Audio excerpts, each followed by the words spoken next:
Welcome to Kenton Teaches. Enjoy the video. In this video, I will compare the Audi A5 S-Line versus the non-S-Line model. Let's dive into the key distinctions. The S-Line package immediately stands out with its more aggressive exterior styling. You'll notice a distinct front and rear bumper design, giving it a sportier stance. Additionally, S-Line badging is subtly placed on the grille and front fenders, signaling its enhanced trim level. Moving inside, the S-Line continues its performance-oriented theme.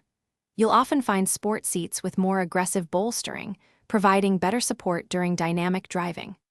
A perforated leather steering wheel also adds to the tactile experience.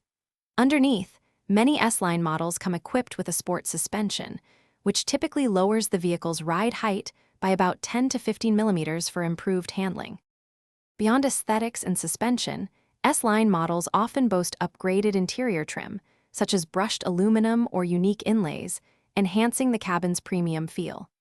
While specific features vary, S-Line often bundles desirable options that might be extra on a standard A5. This package usually adds a premium of several $1,000s to the vehicle's price, reflecting its enhanced styling and features. Ultimately, the choice between S-Line and non-S-Line comes down to your priorities. The S-Line delivers a firmer, more engaging driving experience, appealing to those who appreciate sportier handling and aesthetics. Conversely, the non-S-Line typically offers a slightly more comfortable and compliant ride, ideal for daily commuting. Both are fantastic cars, but the S-Line adds that extra visual and dynamic flair. Remember to check the description for a link to those leak-proof meal prep containers and other great deals. Thanks for watching. Please subscribe if this video was helpful.